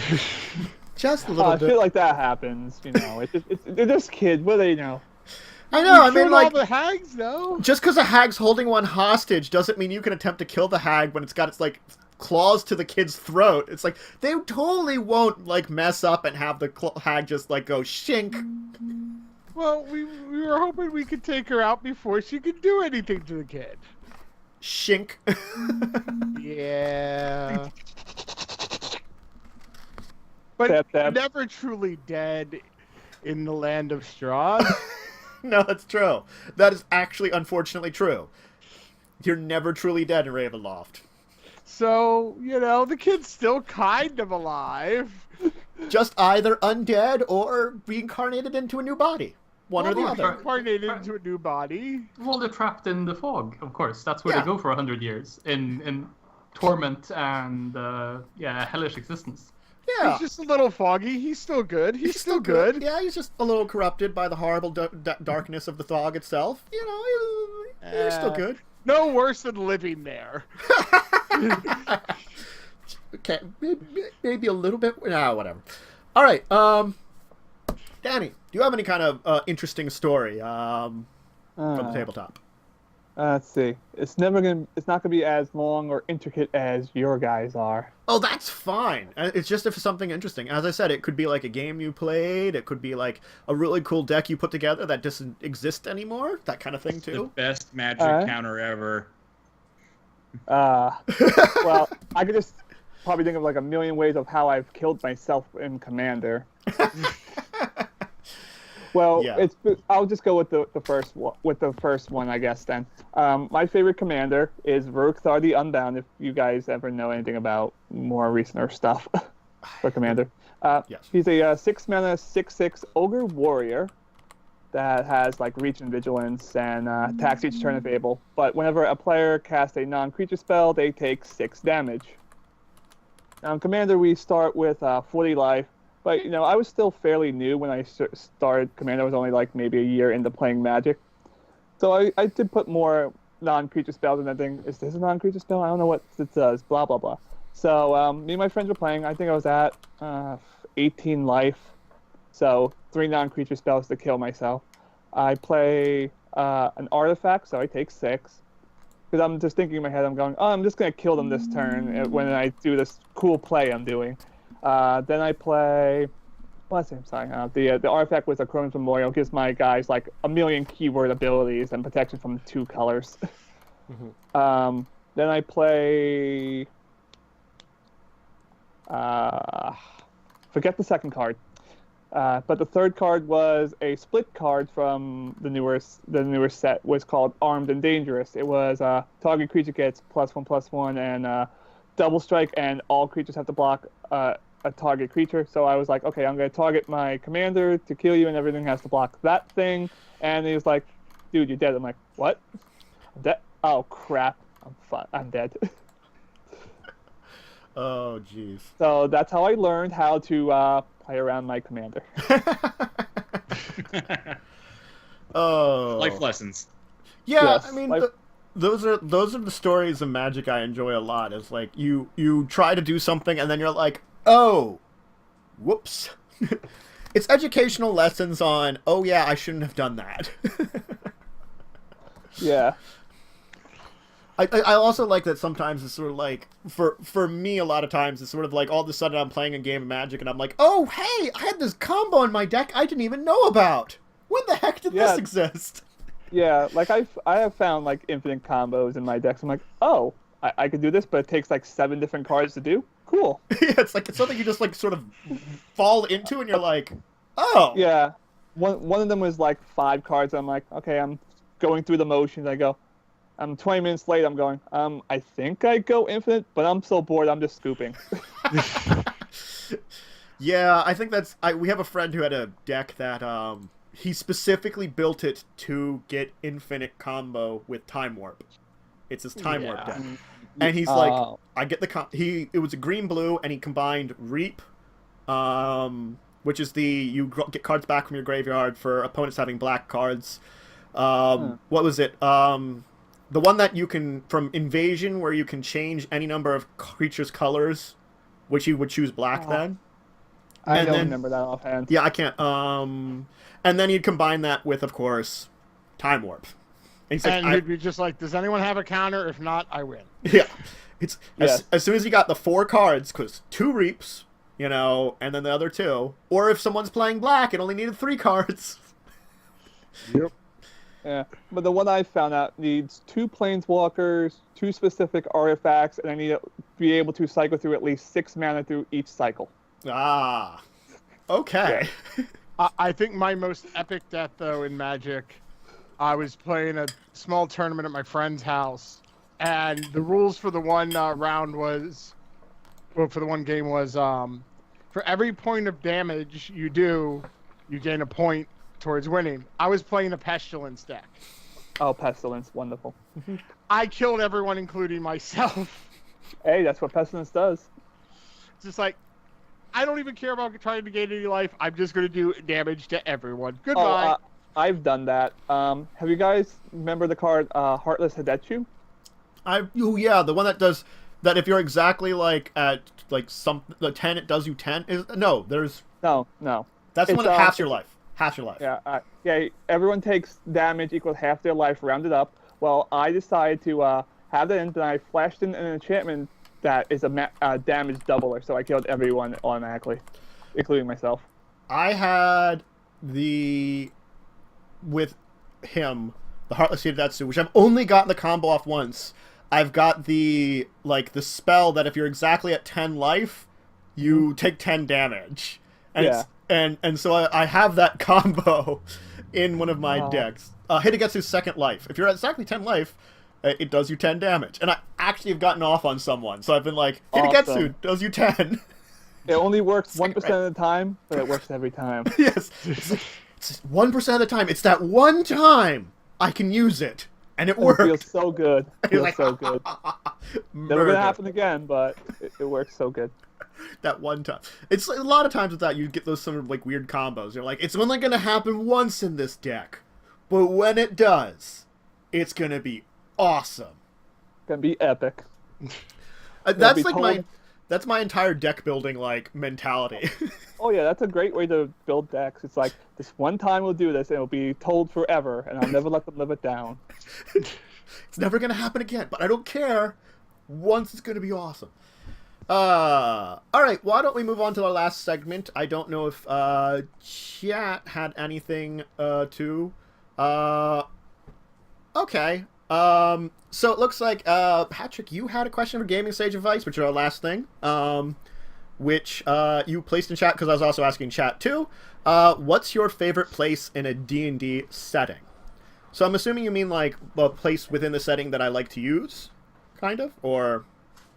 Okay. Yeah, sure. Just any like specific locale that you like, whether it be, a bar that you've used or, a town, Okay, yes. My favorite place that I've actually, specific place that I've built within a setting, I think. Oh wow, I got a couple. I've got the one that I've actually used correctly that it was my favorite, and the one that was my favorite that I could never quite get correct. I'll say both of those. The one that I got correctly was in my game where which has been dubbed the Valley game, or Valley Game Mark II, because I did start rewriting it for modern day. I loved the castle I put in there. I built this awesome castle with a cast of characters, and especially the second time I did it, that I was upgrading it for modern age, I, made it much more enriched and alive, and I felt like because it was specifically I'm building a castle, and it was made to last over an entire campaign setting, where this is like the main place people were going to, I put a lot of work into it, and it's like one of the favorite places that I've used actually more often, because I originally had the original design for the castle back when I was doing some stuff in AD&D, which I never played with Joe, but that was my original time I used it, and I've used it like 3 or 4 times since then, and it is the one I like a lot, and I like my modern incarnation of it. The one that I think I loved the best that I designed, that was used the worst, was Ghoulgrave. And I don't know why I called it that. Ghoulgrave. It's another one I updated with Joe to play it, because I had done it back, in early days of 3rd edition. I had tried to do it with some family members that had put something together. Didn't work it out at all that time. And I tried to revamp it and come up with some kind of interesting twist. Didn't work with the interesting twist. So it was supposed to be a storyline where everybody was being teleported to this place, which exists in all the different planes, so it would constantly be shifting the plane it was in. So you'd always have to worry about, all of a sudden you maybe you're, in the plane of fire, and it's, all of a sudden it gets really hot and stuff, and then, you're in the plane of water, and, water starts rushing in, and the entire, place changes the way it looks to whatever plane it is to a degree. So you never know what it's going to end up as. And I thought it was the coolest idea. I never used it right. I'm having flashbacks of Hal's moving castle just when they like open the door and it's some other place. Yeah, that's the kind of... I think I just had this idea originally, and then, like, I didn't have it quite as well developed when I first put it out, but I think, like, when Hal's Moving Castle, when I saw that, I was like, I can do this better than I did it before. You know, a little bit better, a little cooler, and though I'm never great at, you know, like, it was my time period of experimentation in, you know, rules and stuff, where I'm like, I'm gonna add something creative in. Bad idea. But is it green, and is that a creative color? No, you guys don't know what I'm referencing. Okay. I forget that one. It sounds familiar, but I'm bad with references a lot of times. It's like it's a YouTube thing called "Don't Hug Me, I'm Scared." Oh, okay, yeah, okay.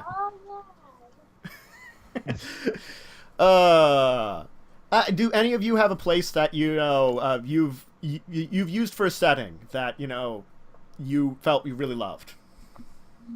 I could think of a town that was used in a setting that wasn't the game that I ran in, and that's the one that got ultimately destroyed by wolves, a dragon, and a giant. Yes, that was Faerun, and that was a game where it was the setting that it was someone else's that they Before came we up with. blew up the world. Yeah, we have weird epic tales. Truthfully speaking, similar to your bard, we have actually destroyed at least one universe ourselves. So, I mean, but first the town we summoned wolves. Wolves. Dropped a giant on it. Then, but the giant was hilarious because it was going to be a monk giant, and then I cast Innervation on it. So it's like, what?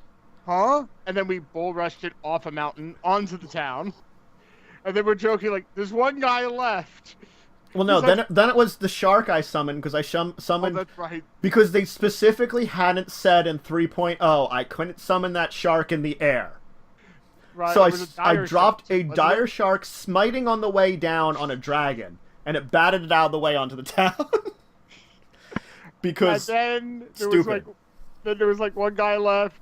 He's like, I survived, and then we dropped the dragon on it, which exploded, and then we blew up the world. that poor town was completely wiped out in multiple ways, and then the world was destroyed because of the black phoenix egg that one of our characters is like, oh, this is a good idea to crack open. Oh yeah, because our DM was using the legend of the two phoenix eggs, you know, like which I think was a very interesting storyline, and I don't think he was planning for us to destroy the universe, but we did. Yes, if you crack open the black egg, it destroys the world. And our one character decided, I'm going to crack open this black one. I'm going to get rid of that. Yeah. So I think that town was the most epically destroyed town, and one of my favorites because of that. Anybody else have anyone you want to add in, or do we want to kind of end it for today? Up to you guys. Well, I can. I see that we have one in the chat. Just if I could answer it on camera real quick. I see that looks like I'm going to butcher your name. Matheon Kane is asking how to make a broken orc barbarian in 5e. Oh, God. I just want to touch on sort of Matt being proficient with the system. Yeah, he's also one of my players, so so screw that guy. He's well aware how to make a broken character in 5th edition. So he's just trying to get some information to like use it against you. Yeah. I say if you're hitting level 4, take Savage Attacker as an orc. Just saying. Oh. Yeah, I think if we had to go special places, I'll actually go away from Forgotten Realms, and I'll say my favorite place to be, and in like retrospect, I really like that was Miskatonic University when playing the Lovecraft RPG. It's just it's such a cool university to have there, and like to do research, the type of characters you meet, these type of things. It doesn't have combat opportunities, but definitely has lore opportunities. Cool. Yeah, it's definitely one. I I don't have as much experience with that. I would love to play Call of Cthulhu at some point in time. I do love Arkham Horror, which is the closest thing I've gotten to it. Yeah, I used to play it a long time ago, and I have the books and such, but now I have to go on Arkham Horror and those type of games. But it's the Lovecraft universe is on par with my love of Forgotten Realms. I can understand. All right, why don't we end it? Unless, Patrick, you had something particular. But you posed the question. I mean, it's up to you. Yeah. No, I mean, I think we all got our nice locales in there. Mm-hmm. Well, unless, Danny, you've got something really cool about an idea for a locale or something like that. I don't know. Just do one of the magic planes. I don't know. I still want to run. What is it? The plane shift rules for D&D. The Magic the Gathering worlds in D&D. Yeah, I've heard of those. I wonder if they were any good. I've taken a look at them. They're pretty cool. I want to try them at some point in time. List of Magic things has a vast worlds of stuff. Yeah. So many things. Yeah, that's the only thing about it that's got such vast, like, world history that it's like, it fits very well with a role-playing game. It does. Yeah. I'm actually wondering if the announcement they're doing on the 2nd of May will be like, yeah, we're doing a full release of this. Like, I'm putting my bets on either that or Planscape. We'll have to see what they're going to plan on doing there for the big announcements, for that, the big stream or whatever they're playing. I forget what it's called now, because I can't remember ever. I'm pretty sure I've seen it plenty of times to know it, but I don't remember because me. Yay! All right. So why don't we call it for today? So that'll be it for this week's episode. I hope everybody enjoyed the show. Why don't we kind of go through and you guys can pimp out your stuff as much as you want. We'll kind of go once again in our reverse of what we started with originally. Danny, what do you want to kind of pimp out for yourself and such? Well, you can follow me on Amino. I'm DMany, D-M-A-N-Y. I do have a Twitter, but I almost never use it. It would be DMany13. Mm-hmm. Okay. And you can definitely check him out there if you want if you want advice on the Amino app, you can definitely go to him, right? Yeah, always. Everyone always asks me for crap. Patrick, how about you? Well, you can catch me on Twitter, which I use way more than Danny, it seems, at the goddamn DM. Mainly a bunch of funny memes or like D&D related humor. Trying to get away from the kind of stale old school jokes that's like, oh, the Mimic laughed and I hit the table. Yeah, trying to get some new humor infused into it. I still like that joke, though. And Did you also wake up to 99 notifications today about the Mimic? Because I woke up and like, oh, Dad, did I post something really bad last night? Why do I have 99 notifications? I was going to say, the worst one I got myself was when Chris Perkins retweeted one of my tweets, and I woke up and it's like, you have 2,030 notifications. It's like, what did I do? What did I do? I just broke this. So that's when I got my real launch into Twitterverse.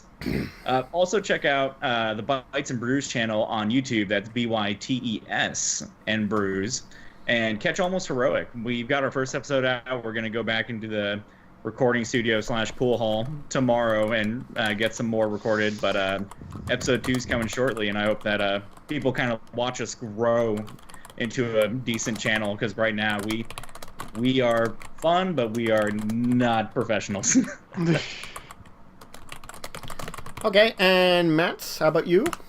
Well, I guess I can call out my Twitter at Favorite History. I usually use it to just promote my YouTube channel, but I've also come into just spreading the fun stuff, answering questions about Forgotten Realms if people have them. I publish a video every Tuesday, or I try to at least. I've been successfully hitting those consistently now. I wonder if I'm going to hit this one on Tuesday, because I was supposed to edit today and I just didn't feel it. It's supposed to be Waterdeep Part 2. Give a shout out to Michael, my voice actor. He's over at Roleplaying.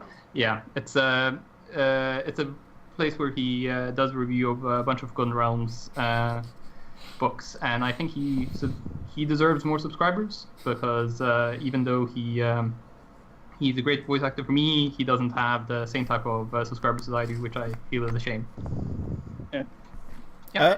And Joe, I guess you're just going to do what you always do. Yes, see everyone tomorrow. I believe we're doing Lost Legion a little later tomorrow. We're aiming for 5 o'clock. Yep. And see you guys also next week right here. Yep, and I might be having a new player. If you hadn't seen it, also on I'm trying to blank out on his YouTube channel. I just was a guest on a. I'm sorry, guys. I had to walk upstairs because my phone was at 2%. Okay, that's fine. We're gonna lose Danny. Oh no. Oh, no. Anyways, I was trying to say, I was just a guest upon the channel of Dalric, who sometimes shows up here in chat and trolls us because he never talks really in chat. But Ollie would know, who also shows up and talks in chat occasionally. But I guess, last night, busy and all. But I was a guest on his show. He uploaded the entire thing on his channel. Guest player for one shot. We're probably going to continue at some point in time. Treasure the Lost Legion tomorrow. That new streaming schedule, I keep promising people I'm gonna add in. I'm gonna add it in at maybe this week. We'll find out. Hey, whatever. Some point. Normal streaming schedule at least. Probably not a makeup schedule for that other day I missed, unfortunately. Just because I was up till 4. Grab the mouse out of the bag. But anyway, more videos on channel. Normally things you can always check it out at YouTube /Dracovin Empire. Just check me out if you want to see some of my own videos if you haven't checked it out there. And hopefully you can join us for Treasure the Lost Legion and next week for another episode of Discussing Tabletop where we have some more interesting guests. I will hope to be announcing everybody ahead of time. I'm not always the best at that, but you can at least check out my Twitter and follow me. Links are in the description below for that too. Everything's there, and we will see you, of course. Me and Joe will see you next week, and hopefully we can have these guys on another time in the future, for some more fun. Definitely. Yeah. We'll see. I'll be more than happy to join again. Yep. I don't like how you paused on fun. What is this fun you speak of? There's no such thing as fun. Yeah. Surprise, we're running Tomb of Horrors. Surprise! It's all of a sudden okay, everybody, bring out your characters. It's Tomb of Horrors time. Who says anything about fun here? I push everyone else in front of me and run away. You can't. The door is already closed. Anyway, all right, everyone. Bye. Have a good one. Bye. Take care. Night.